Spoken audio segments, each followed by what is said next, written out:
Ashley Landis, staff photographer Dallas Cowboys head coach Jason Garrett puts his hand on his head after officials called a play overturning what he thought was an interception during the fourth quarter of an NFL game between the Dallas Cowboys and the Indianapolis Colts on Sunday, December 16, 2018 at Lucas Oil Stadium in Indianapolis, Indiana.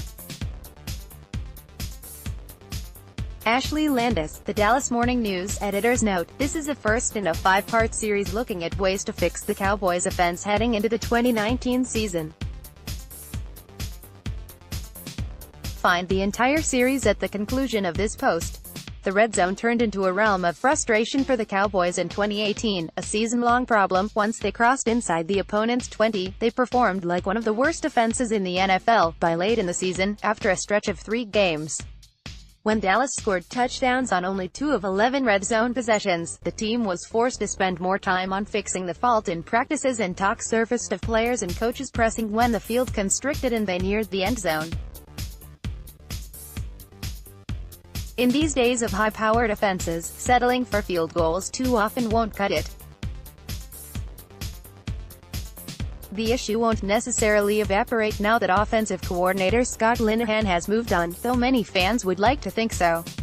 While a new play caller in Kellen Moore can reveal welcome tweaks or approaches in the area to get the most out of Dak Prescott, Ezekiel Elliott, Amari Cooper, et al., the Cowboys' execution also must improve.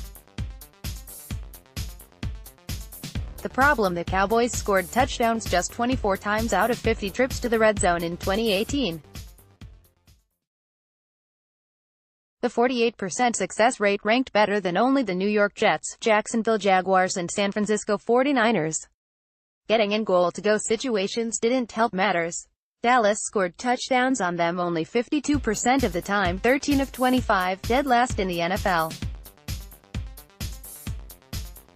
The ineffectiveness can't be boiled down to one source. At times, the plan was too predictable. Yes, the jumbo package means Elliott, an all-pro back, is going to run the ball, usually into a waiting stacked defensive front.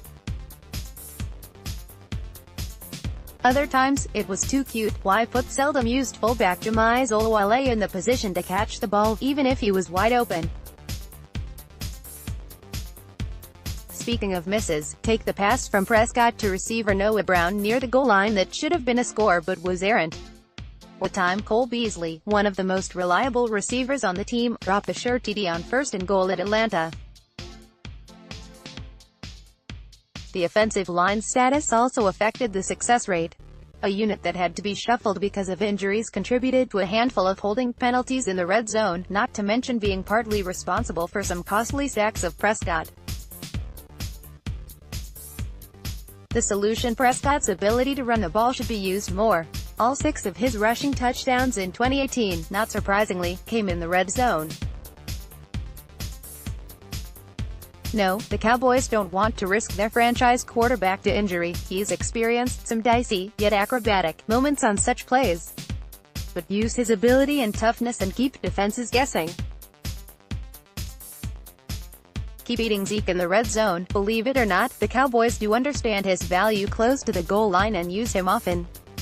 He could also benefit from a more stable offensive line in 2019, with All-Pro center Travis Frederick expected to return after an autoimmune disorder forced him to miss all of 2018. That could help decrease the number of runs and catches for negative yards or no gain. Find a go-to tight end target. The Cowboys didn't necessarily have a player that could go up and fight for contested balls in the end zone last season, something former receiver Des Bryant specialized in. Tight end Rico Gathers remained on the roster because of the chance to use his big frame as a target in the end zone, but he only got 2 targets in the red zone. Few passes went to tight ends inside the 20, period, though second-year Blake Jarwin broke through with 3 touchdowns in the regular season finale, including 2 in red zone situations. Make better use of the offensive weapons at your disposal. W.R. Cooper is a gifted route runner, but that didn't seem to have as much of an impact in the red zone. Only 2 of his 6 touchdowns came in the red zone. With an off-season to scheme plays for Cooper, that could improve. Prescott is very comfortable with Beasley, the slot receiver who is set to be a free agent, but Beasley was targeted only 10 times in the red zone. Rookie Michael Gallup and Prescott's connection improved as the season went on. In the wild-card playoff win over Seattle, they missed on a red zone attempt on a fade pass to the end zone. But they went back to it on the next play, determined to make it work. It did, with Prescott dropping the ball in just right to Gallup. Twitter, @Kairopoulos TD Production. The worst red zone TD percentages in 2018, Pittsburgh topped the NFL at 73.47%, ranked team PCT. 29 Cowboys 48.030, New York Jets 44.431, Jacksonville 44.1232, San Francisco 41.18, missing the gold. Worst goal-to-go TD percentages in 2018, New Orleans topped the NFL at 84.62, ranked team PCT. 29 Houston 61.2930, Jacksonville 58.8231, San Francisco 57.6932, Cowboys 52.0 efficiency, Rata Cowboys inside 20 efficiency, regular season, OPP POS. TDs TD PCT, @Carolina 11100.0, NY Giants 3133.3, @Seattle 3133.3, Detroit 3133.3, @Houston 2150.0, Jacksonville 5480.0. Washington 11100.0, Tennessee 4125.0, Philadelphia 5360.0, Atlanta 2150.0, Washington 3266.7, New Orleans 5120.0, Philadelphia 4125.0, Indianapolis 200.0, Tampa Bay 3266.7, NY Giants 4375.0, totals 502448.0.